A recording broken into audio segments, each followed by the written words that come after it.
المشركون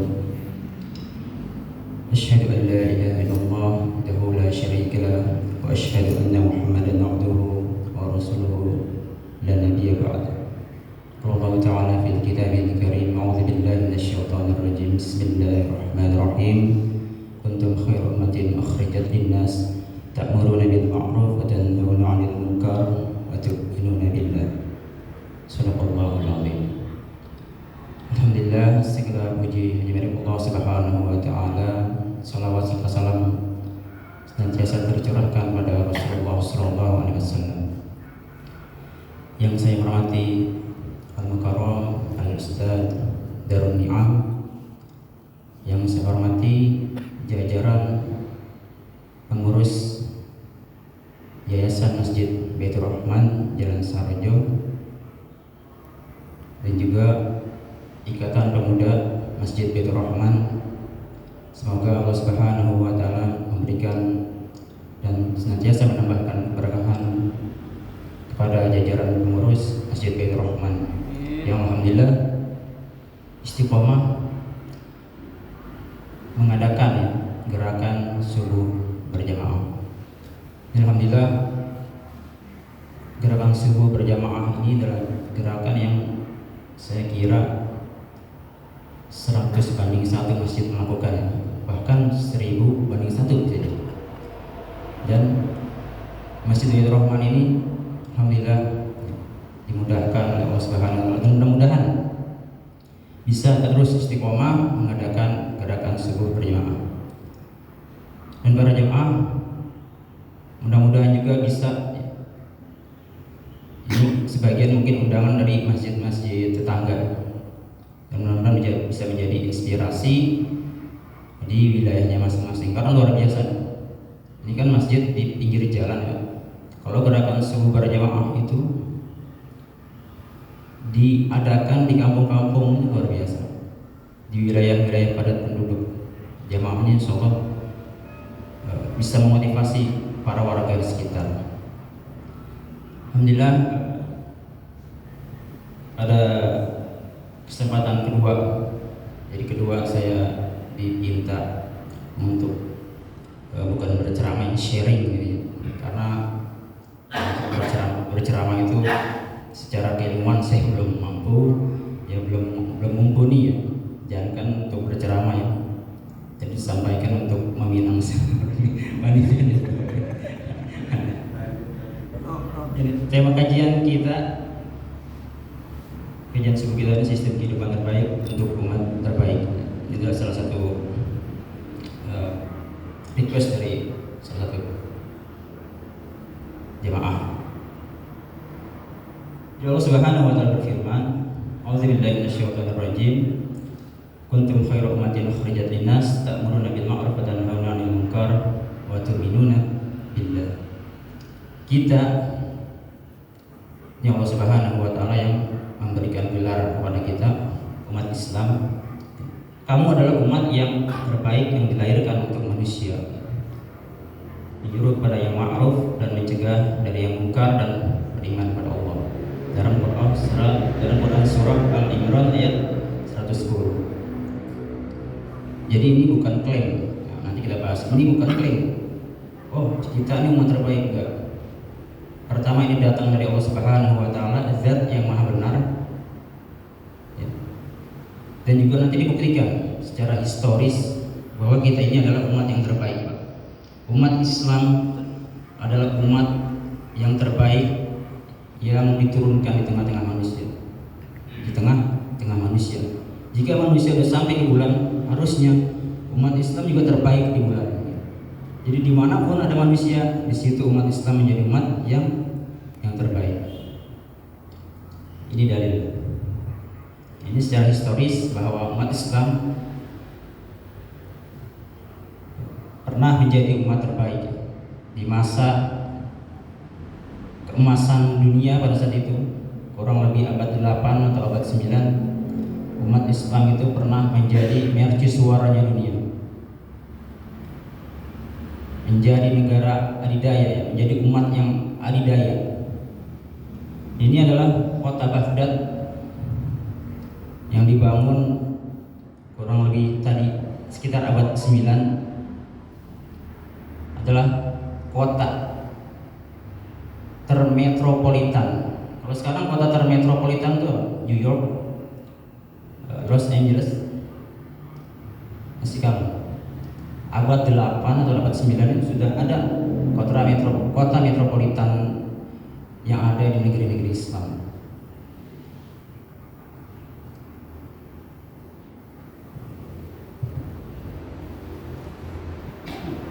Kemudian Baghdad juga pada saat itu pusat atau ibu kota dari Daulah Khilafah pada saat itu, pusat kota negara Islam pada saat itu, pernah menjadi pusat intelektual dunia. Jadi di Baghdad itu ada perpustakaan namanya Baitul Hikmah, yang di dalamnya itu memuat ribuan buku, bahkan ratusan ribu buku. Pada saat yang sama itu Eropa itu ada di dalam kegelapan.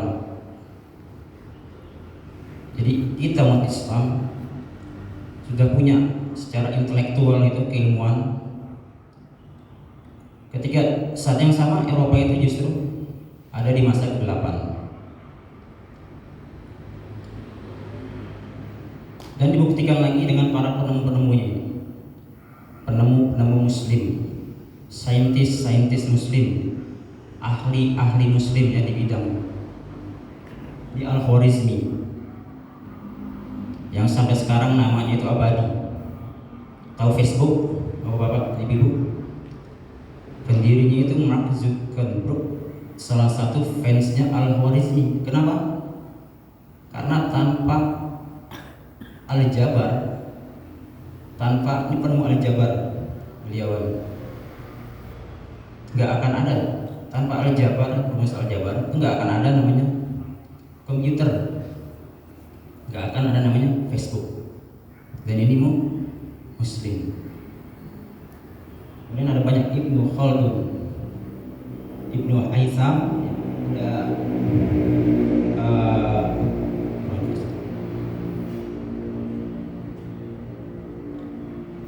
dan ada Al-Idrisi. Masing-masing itu punya keahlian di bidangnya.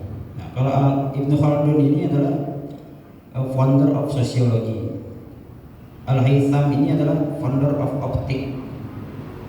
Jadi penemu kamera namanya Al-Haytham, muslim. Nah, penemu proyektor ini, letak dasar ilmu kamera itu adalah seorang muslim.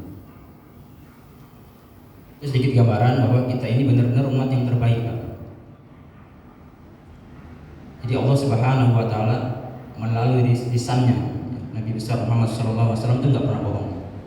Kuntum khaira ummah.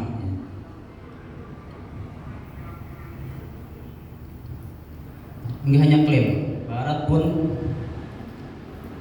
mengakui bahwa Islam adalah peradaban terbaik dengan segala sumbangsihnya pada dunia. Dia adalah salah satu sejarawan Barat yang mengakuinya. Will Durant, para khalifah telah memberikan keamanan kepada manusia hingga batas yang luar biasa besarnya bagi kehidupan dan usaha keras mereka. Para khalifah itu juga telah menyediakan berbagai peluang bagi siapapun yang memerlukannya dan memberikan kesejahteraan selama berabad-abad dalam keluasan wilayah yang belum pernah tercatat lagi fenomena seperti itu setelah masa mereka. Kegigihan dan kerja keras mereka menjadikan pendidikan menyebar luas sehingga berbagai ilmu, sastra, falsafah dan seni mengalami kejayaan luar biasa yang menjadikan Asia Barat sebagai bagian dunia yang paling maju peradabannya selama 5 abad. Jadi bukan klaim kita ini umat terbaik, Pak. Kita diakui, Pak. Bahkan Nabi besar Muhammad SAW itu diletakkan di nomor 1 orang paling berpengaruh di dunia. Ada buku ya, 100 orang paling berpengaruh di dunia, Nomor satu siapa? Nabi besar Muhammad Sallallahu Alaihi Wasallam. Dan sekali lagi tadi ditulis oleh orang-orang Barat. Orang Barat mengakui. Namun sayang fakta kita saat ini 180 derajat. Kita nggak usah berbicara dulu ya umat Islam di dunia, ya gimana Palestina sekarang, bagaimana Suriah sekarang, bagaimana Rohingya, bagaimana di India umat Islam itu semua dianiaya, terjajah, bahkan dibantai. Yang dekat dulu Pak, di negeri kita yang menimpa umat Islam, pertama kriminalisasi ulama dan ormas Islam. Fakta ya. Habib di penjara, bahkan luar biasa keturunan Rasulullah SAW masuk penjara. Ormasnya dibubarkan. Ini fakta di negeri kita yang mayoritas Muslim. Monsterisasi ajaran Islam, ya. Jihad itu dimaknai negatif, khilafah itu dilarang, hijab itu didiskreditkan. Kemudian kita ini dipimpin oleh pejabat-pejabat yang korup, ya. Banyak nggak Pak koruptor di Indonesia? Banyak apa banyak? Banyak sekali.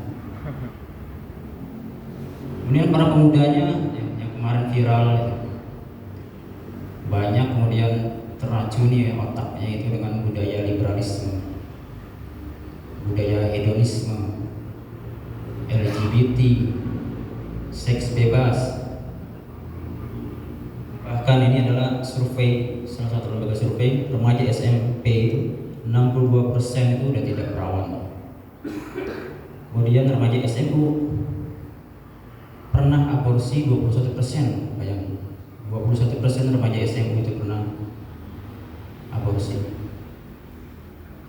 Dan 97% pernah menonton film porno. Ini mungkin bapak-bapak, ibu-ibu merasakan beratnya mendidik seorang anak, mendidik generasi ke depannya. Berat ya Pak? Sangat berat. Dengan hantaman budaya-budaya yang jauh dari nilai-nilai Islam saat ini, sangat berat Pak.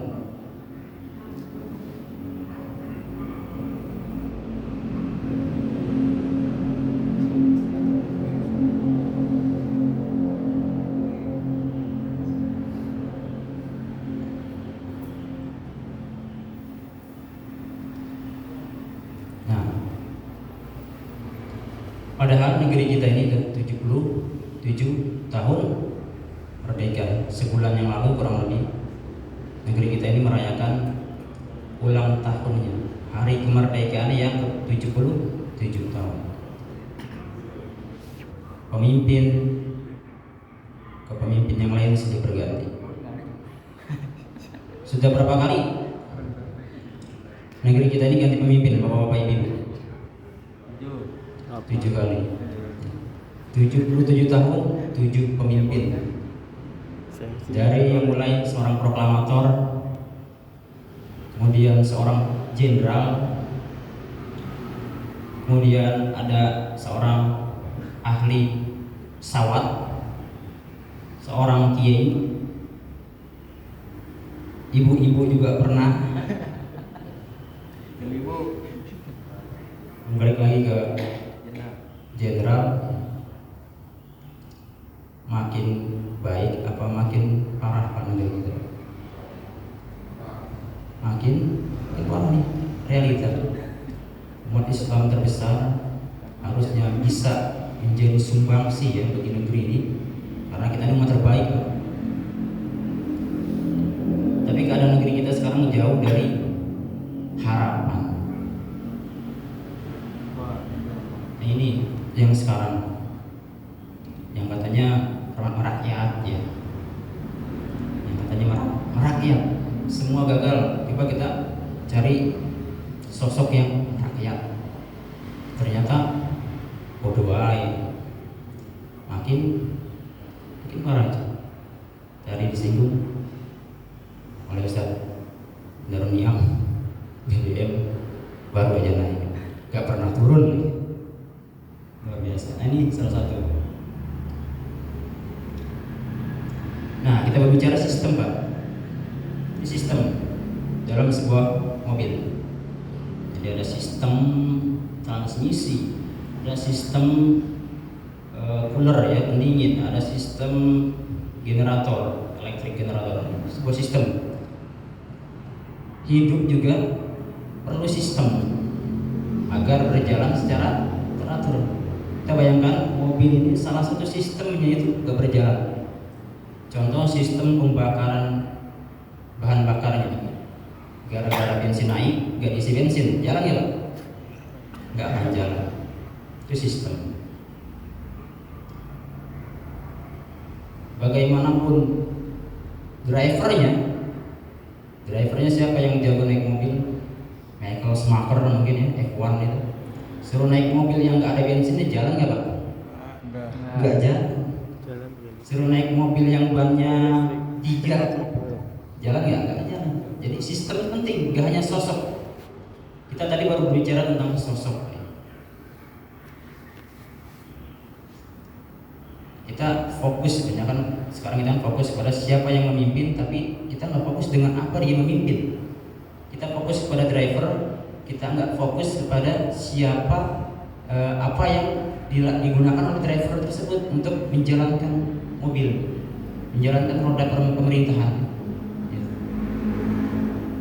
Jadi sistem mobilnya yang bermasalah di negeri kita ini, sistem pemerintahannya yang bermasalah di negeri kita ini. Gak hanya sosok, bukan hanya sosok. Ini orang-orang pintar semua Pak, benar gak Pak? Ini orang-orang pintar, orang-orang cerdas, orang-orang pilihan semua. Tapi gak didukung oleh sistem pemerintahan yang terbaik. Apa sistem di negeri kita saat ini? Demokratia, demokrasi. Yang 5 tahun sekali kita coblos, salah satu bagian dari pesta demokrasi. Ya, pesta demokrasi. Menurut Presiden ke-16 Amerika Serikat, ini secara teori aja Pak, Abraham Lincoln, demokrasi adalah pemerintahan dari rakyat, oleh rakyat dan untuk rakyat. Cuman prakteknya Pak, apakah rakyat menginginkan kenaikan BBM kemarin? Tidak. Enggak.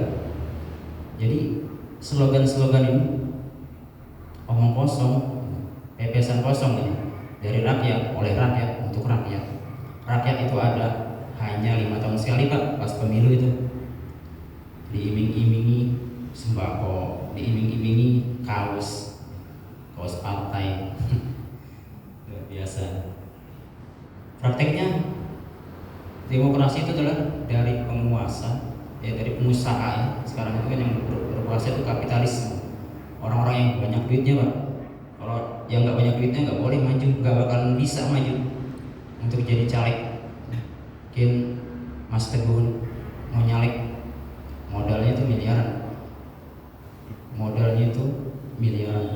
Makanya gak heran banyak kemudian yang berakhir menjadi koruptor buat balik modalnya. Karena memang biayanya mahal. Jadi mereka tuh memberikan proposal pada pengusaha-pengusaha untuk memberikan modal untuk mereka naik. Jadi demokrasi itu sebenarnya dari pengusaha untuk pengusaha, oleh pengusaha dan untuk pengusaha, dari, oleh dan untuk pengusaha. Kemudian dari mbahnya demokrasi, jadi demokrasi itu adalah sistem yang diadopsi dari Yunani, Demokratos. demo Kratos kekuasaan di tangan rakyat. Cuman ini hanya ilusi, hanya website kosong. Rakyat itu ada hanya 5 tahun sekali. Ini menurut mbahnya Plato, seorang filsuf Yunani, mengatakan demokrasi itu penuh sesak dengan kemerdekaan dan kebebasan berbicara, dan setiap orang dapat berbuat sesuka hatinya. Kebebasan yang berlebihan seperti itulah yang membawa bencana bagi negara dan warganya. Jadi sejak lahirnya demokrasi itu udah cacat dari lahir. Ini yang menjadikan negeri kita ini nggak bangkit-bangkit. Dan warganya, ya, khususnya umat Islam, rakyatnya itu bukan menjadi yang terbaik. Karena sistemnya dari lahir itu udah buruk. Dan ini bukan yang secara pemikiran itu bertentangan. Dari negeri lahir di demokrasi itu sendiri bilang Plato, seorang filsuf Yunani. Dan bukan hanya Plato, Aristoteles sama juga filsuf juga seorang filsuf dari Yunani itu mengatakan demokrasi adalah pemerintahan yang menyimpang karena terjadi pemanfaatan kepentingan hanya untuk beberapa kalangan orang-orang saja. Faktanya sekarang gitu, hanya kepentingan kelompok, hanya kepentingan partai. Bahkan seorang presiden itu menjadi petugas partai. Itu realitas sekarang, kepentingan beberapa kalangan saja. Singkatnya, demokrasi adalah sistem pemerintahan yang aturannya berdasarkan kehendak rakyat banyak, yang para pejabatnya baik Dewan Perwakilan Rakyat maupun peradilan menghendaki untuk dibayar atau diupah. Demokrasi cacat dari lahir, secara kelahiran cacat, secara mekanismenya juga cacat, secara faktanya cacat.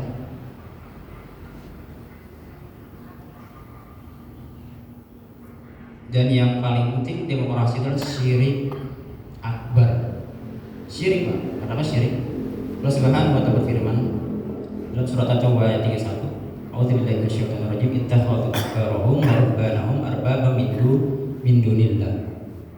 Mereka menjadikan para pendeta dan para rahib mereka sebagai tuhan-tuhan selain Allah.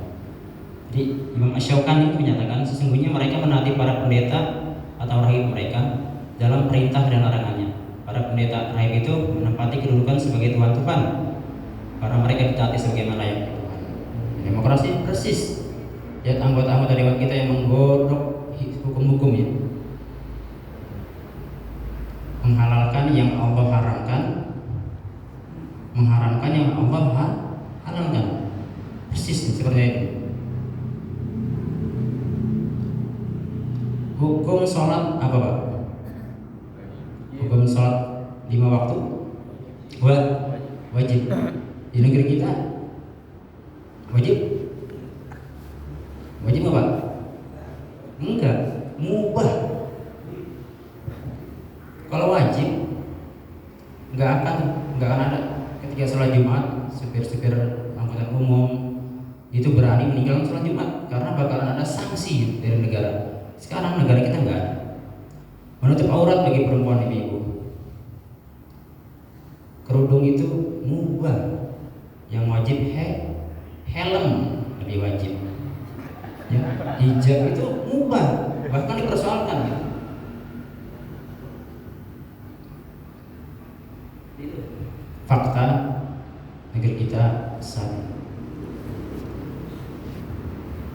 Berbeda dengan Islam, kita sudah masuk bagaimana sistem Islam. Rasulullah SAW bersabda, sesungguhnya Madinah seperti tungku api, membersihkan yang bersifat buruk dan meninggalkan yang baik. Maksudnya gimana? Madinah itu, Pak, daulah Islam pertama yang langsung dipimpin oleh Rasulullah SAW, terus ibarat sebuah tungku. Jadi ada besi-besi karat, masuk ke situ kinclong. Yang udah kinclong, nambah kinclong. Kalau sekarang, Pak, masuknya kiai, keluarnya koruptor. Itu anggota-anggota dewan itu semua orang-orang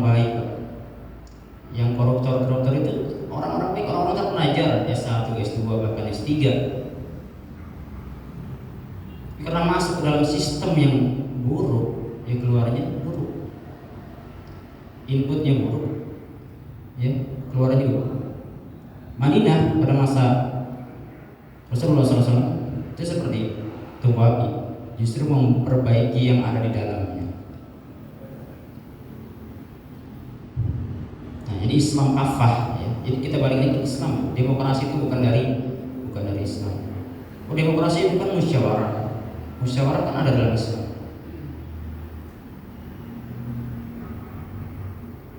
Enggak semua. Jadi bukan demokrasi itu bukan soal musyawarahnya.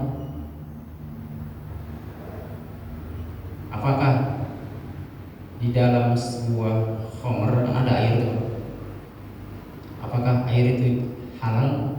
Menjadikan khamr halal gara-gara khamr itu berbenda cair? Enggak.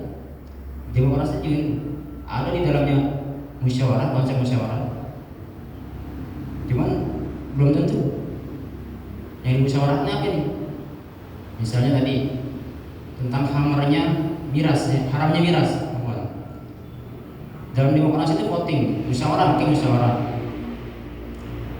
Ketika Islam, ya, Al-Quran itu mengatakan haram, tapi di dalam demokrasi itu masih dimusyawarahkan. Apakah itu dalam musyawarah yang Islam? Jadi hukum Allah itu menjadi opsi, menjadi pilihan, tidak menjadi satu-satunya pilihan dalam musyawarah tersebut. Nah, itu yang menjadikan demokrasi.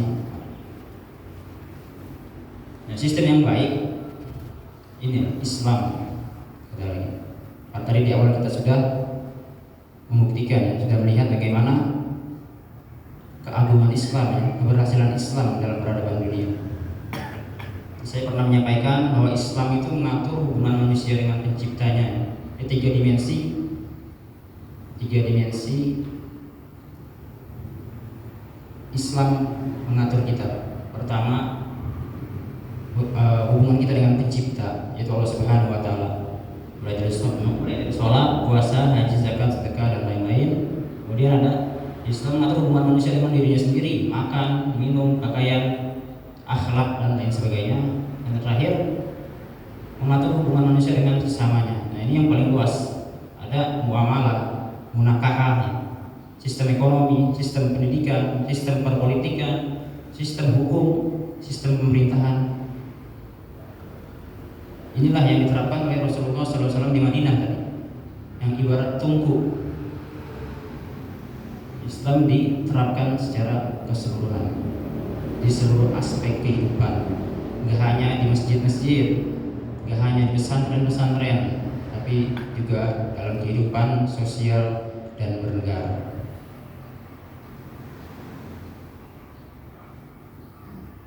Kemudian setelah Rasulullah SAW wafat,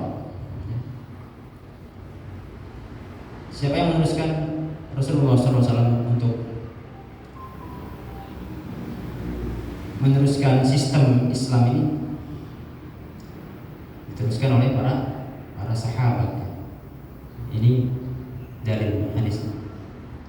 Kanat Bani Israel tasusuhumul anbiya.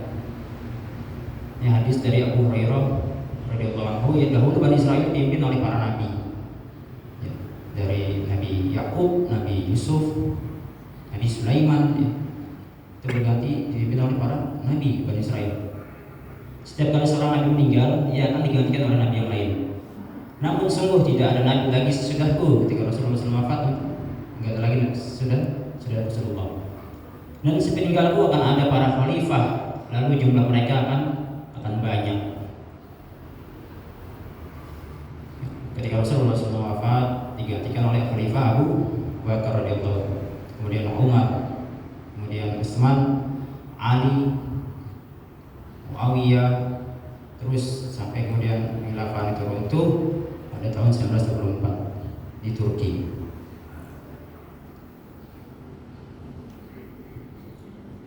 Nah, ini juga sudah fase-fase kehidupan umat Islam itu dari kabarkan oleh Rasulullah SAW. Masa kita saat ini 14 abad yang lalu Rasulullah sudah sampaikan. Ini siklusnya.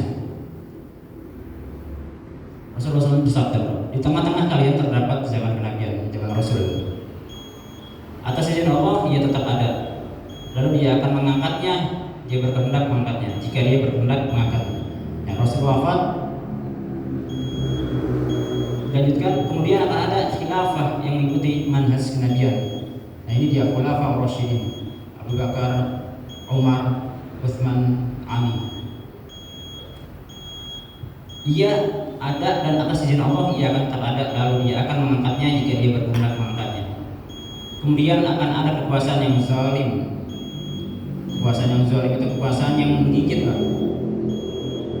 Tadi Bani Umayyah, Bani Abbasiyah, Bani Utsmaniyah itu menggigit, artinya apa? Kekuasaan itu diturunkan turun temurun ke anak-anak. Lalu dia akan mengangkatnya jika dia berkehendak mengangkatnya. Kemudian akan ada kekuasaan diktator yang menyengsarakan. Ia juga ada atas izin Allah, akan tetap ada. Misal sekarang nih, fase-fase sekarang, ketika khilafah terakhir runtuh di Turki tahun 1924, muncullah Mulkan Jabriyah. Sekarang penguasa-penguasa yang diktator, yang memaksakan kehendaknya, yang memaksakan kemauannya. Contohnya siapa? Tadi contohnya itu penaikan BBM, rakyat nggak berkehendak naikin BBM.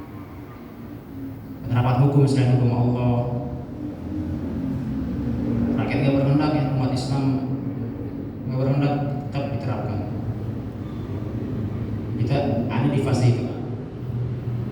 Gimana Rasulullah SAW mengabarkan kembali kabar gembira bagi kita umat akhir zaman yang di ujung-ujungnya ini masa diktator insyaallah. Tsumma takunu khilafatan 'ala minhajin. Selanjutnya akan ada kembali khilafah, sistem pemerintahan Islam yang mengikuti manhaj kenabian, persis seperti awal ketika masa Khulafaur Rasyidin. Dan ini bukan hanya tadi klaim, ya.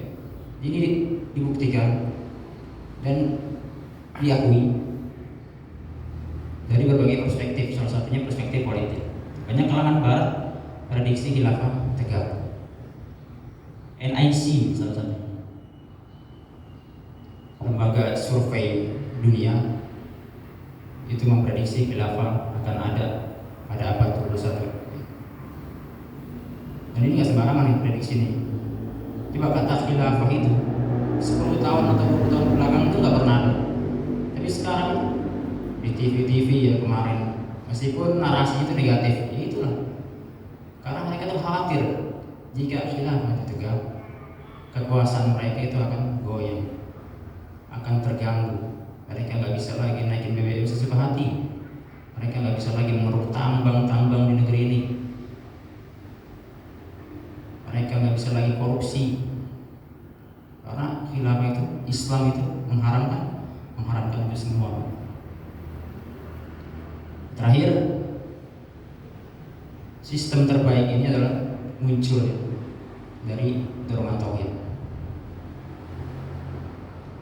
Karena berislam kafah itu tadi, Islam yang nggak hanya ritual, Islam yang nggak hanya masalah akhlak individu, makan dan minum, tapi secara pemerintahan, sistem ekonomi, sistem pendidikan, sistem pergaulan dalam Islam itu juga harus diterapkan.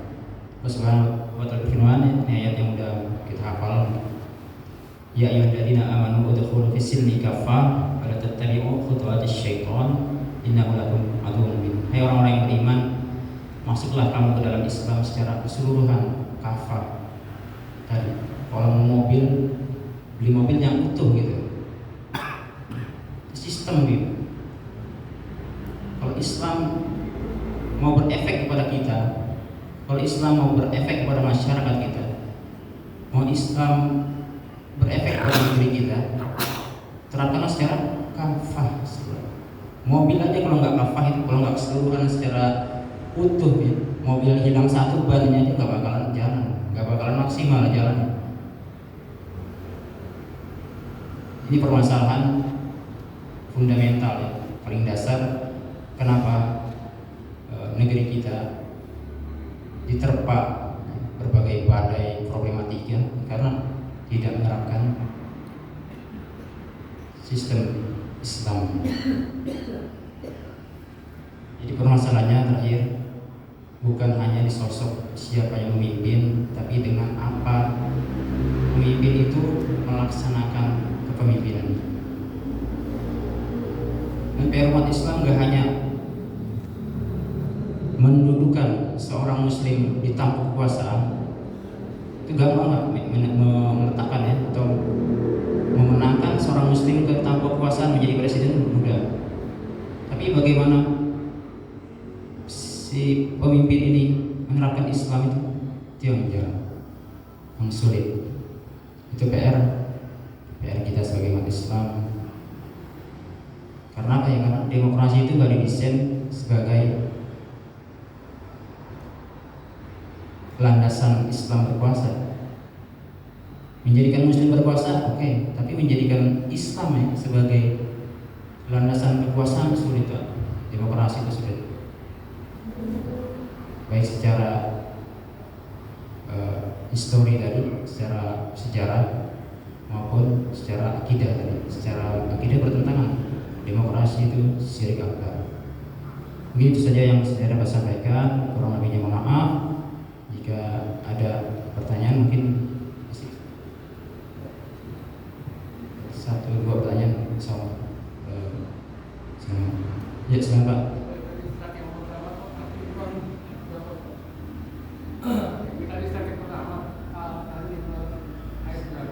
Oh ayatnya ayat 110 Pak. Untuk khairul umat. Ayat 110. Kita ini adalah umat terbaik. Mungkin Bapak. Ya, assalamualaikum warahmatullahi wabarakatuh. Waalaikumsalam warahmatullahi wabarakatuh. Sebanyak satu yang menarik. Tadi sempat disinggung masalah sedikit dengan kondisi di Madinah dan kondisi di Indonesia. Kita lihat kondisi di Madinah sana, ya daerah yang tandus, tapi sebaliknya rakyatnya kaya raya. Sebaliknya Indonesia yang katanya ditanam tempat saja bisa tumbuh dengan berbagai macam ya, buah dan tanaman dan bisa menghasilkan sumber daya alam yang luar biasa. Tapi sebaliknya rakyatnya biasa-biasa saja. Ini kira-kira apa masalah sesungguhnya kalau dibanding berlimpah tapi kok biasa-biasa saja. Apalagi sekarang ditambah dengan BBM naik justru semakin sengsara rakyat. Kira-kira gimana Pak? Terima kasih Pak. Iya betul Pak. Kalau di Arab sana minyak itu cuma di bawah tanah. Iya. Kita ini di bawah tanah ada, di bawah laut ada, di atas ada kelapa sawit itu minyaknya. Tapi faktanya kemarin minyak goreng mahal, sekarang BBM naik luar biasa. Kenapa? Karena sistem di negara kita ini tadi Pak, balik lagi ke sistem. Dia mengatur menaikkan harga itu sih. Perpolitikan. Perpolitikan itu di atas. Jadi intinya negara ini adalah salah urus. Salah urus. Demokrasi itu tabiatnya gitu Pak, merusak. Tadi hanya mementingkan beberapa kalangan saja. BBM itu buat rakyat enggak, buat para pengusaha.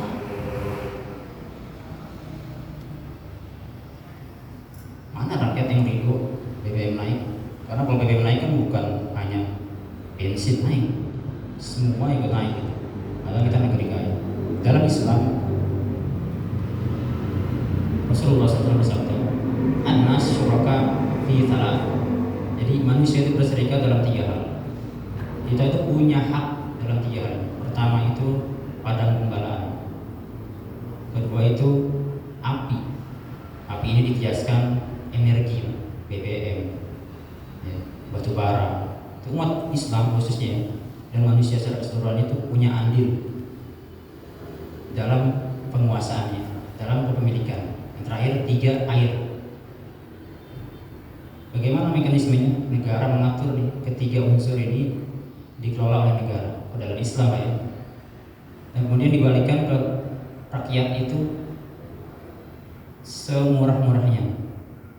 Kalau ada biaya produksi ya namanya pengeboran gitu ya.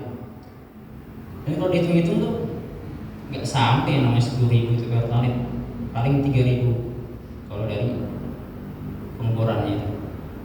Dan terbukti Singapura murah, Malaysia murah BBM kan, kita lihat di sosmed itu. Di Indonesia tertinggi karena pengelolaannya itu yang nggak amanah. Kemudian di alasan dengan subsidi dicabut, subsidi salah sasaran. Dalam Islam tuh nggak ada subsidi Pak. Dalam arti semua rakyat itu sama. Bahkan harus misalnya bensin terbaik diadakan, negara tuh wajib mengadakan dan tanpa pandang bulu, semua rata, mau yang kaya mau yang miskin, karena ini hak semua tadi Pak, hak manusia berserikat dalam 3 hal tadi ya. Padang gembalaan, api ya, energi ini, kemudian air. Sekarang kita air beli, makanya ada jargon Indonesia tanah airku, tapi tanah masih kontrak, air masih beli. Ini realita. Solusinya ya diterapkan Islam, sistem yang terbaik agar kehidupan kita menjadi baik. Ada lagi? Ya, silakan muda. Waalaikumsalam.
Solusi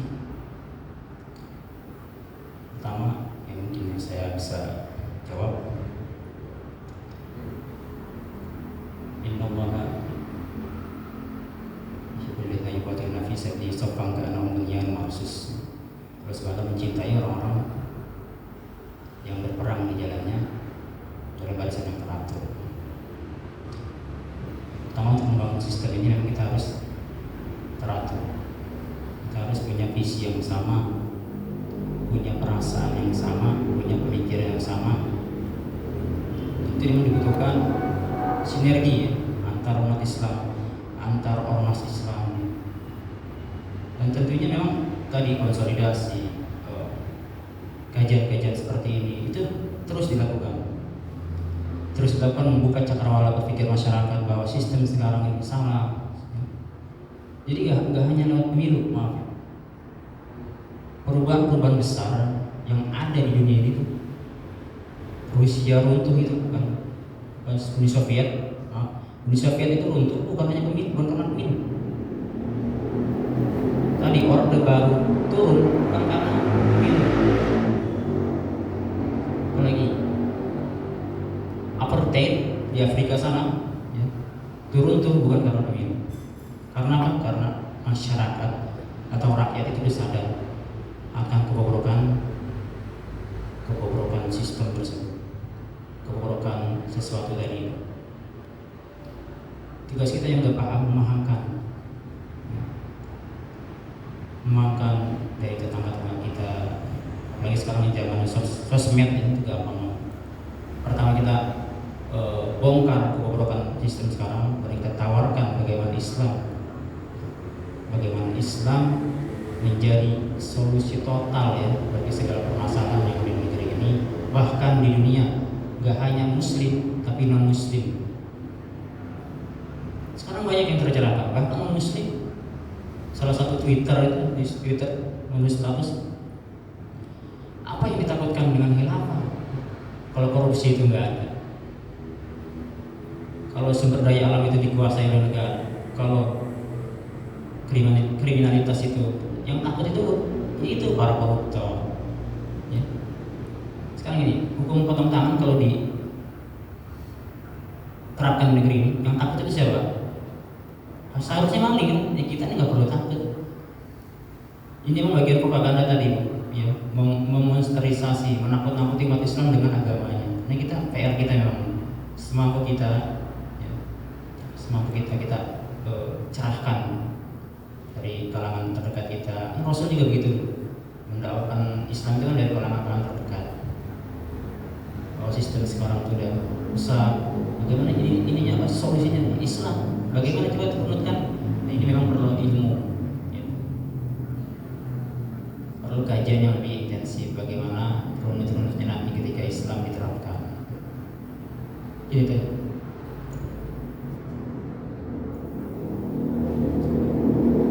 Ya, terima kasih Bapak Ibu.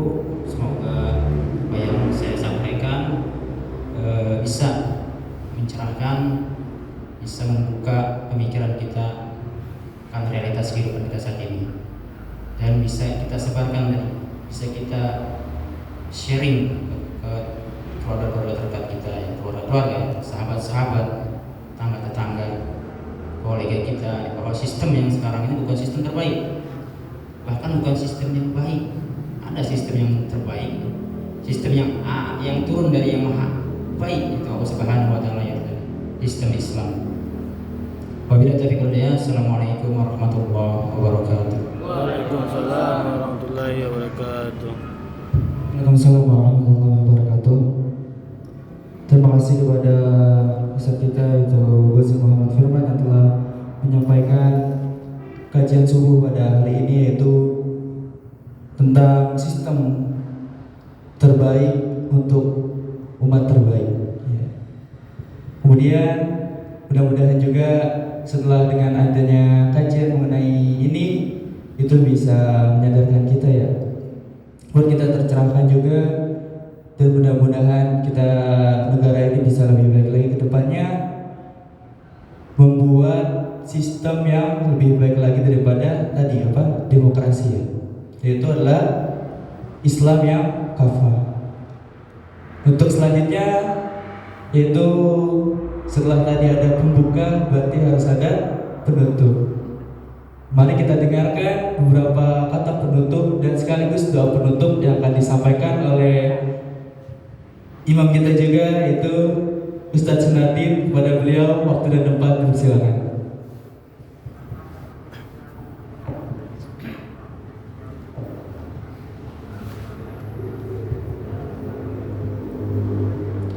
Bismillahirrahmanirrahim. Assalamualaikum warahmatullahi wabarakatuh. Alhamdulillahirabbil alamin, wassalatu wassalamu ala asyrafil anbiya'i wal mursalin wa ala alihi wa sahbihi ajma'in. Amma ba'd. Hadirin jamaah kajian subuh yang dirahmati Allah Subhanahu wa taala. Alhamdulillah hadir bersama kita juga ada imam besar kita Ustaz Darud, ada guru-guru kita juga, dan tadi ada ustadz kita yang baru merupakan materi yang luar biasa. Rasa-rasanya kita termotivasi untuk mempersatukan diri dengan nilai-nilai Islam yang ada, dan ini penting kita hadirkan Islam dalam diri kita, dalam keluarga kita, dalam rumah tangga kita. Karena kondisi saat ini anak-anak kita, karena semenjak COVID-19 2 tahun membawa perubahan dan dampak yang besar terhadap kondisi anak-anak kita. Yang dulu anak-anak kita rajin ngaji, katanya sekarang sudah mulai menurun, karena masalahnya adalah terbiasa dengan terminam bobokan dengan kondisi teknologi. Karena itu kita sebagai orang tua yang hadir di sini, di samping kita belajar dan juga jangan lupa mendidik anak-anak kita, karena anak-anak kita adalah generasi terbaik yang akan datang. Kita sebentar lagi akan tua, sebentar lagi tidak bisa ke masjid. Generasi siapa lagi yang akan menggantikan kita? Hanya anak-anak kita sekarang. Maka hadirkan Al-Quran di dalam diri kita, hadirkan Al-Quran dalam keluarga kita, hadirkan juga nilai-nilai Islam di dalam rumah tangga kita, dalam diri kita. Karena itu cara yang terbaik. Dan masalah sekarang sudah kelihatan. Anak-anak kita dari segi moral saja sudah sangat menurun. Apalagi tadi Ustaz ada kondisi yang sangat memperhatikan, anak-anak kita sudah tingkat SMP, SMA sudah aborsi, apalagi masalah-masalah yang lainnya. Dan ini menjadi perhatian kita semua. Karena itu terima kasih pada Imam Bar, terima kasih pada pengurus Masjid Raya Baitur Rahman. Ini kita tingkatkan terus kegiatan seperti ini sehingga bisa mewarnai kehidupan kita di masa yang akan datang. Mungkin itu saya sebagai bidang dakwah dan juga terima kasih banyak para jemaah sudah bisa hadir di sini. Insya Allah langkah kaki kita, inutan kita menjadi benar pahala di sisi Allah Subhanahu Wa Taala dan khairun nas anfa'uhum binnas. Harinya kita di sini adalah membuktikan bahwa kita ada manfaatnya dan juga insya Allah bermanfaat paling tidak untuk keluarga-keluarga dekat kita di rumah, di anak-anak kita, istri kita. Demikian, mohon maaf kalau ada kurang-kurang berkenan dan juga pelayanan kurang berkenan. Insya Allah ke depan kami akan lebih baik. Mari kita baca Al-Fatihah yang pertama. Kita doakan guru-guru kita, orang tua kita yang sudah wafat. Allah ampuni dosanya, ditempatkan di tempat terbaik di sisi Allah Subhanahu Wa Taala. Doa juga untuk pengurus dan jemaah. Semoga kita semua senantiasa ridho Allah Subhanahu Wa Taala. Anak-anak kita menjadikan anak-anak yang soleh dan solehah dan menjadikan generasi terbaik. Doa juga untuk guru-guru yang mengisi dari program ini. Allah yang berikan ilmu manfaat kemudian bisa mendidik kita semua. Ala hadhihi niyyah wa likulli niyatin salihah wa ila hadin Nabi Mustafa Muhammadin sallallahu alaihi wasallam. Al-Fatihah. A'udzu billahi minasy syaithanir rajim. Bismillahirrahmanirrahim. Alhamdulillahi rabbil alamin. Ar-Rahmanir Rahim. Maliki yaumiddin. Iyyaka na'budu wa iyyaka nasta'in. Ihdinas siratal mustaqim. Siratal ladzina an'amta 'alaihim ghairil maghdubi 'alaihim waladdallin.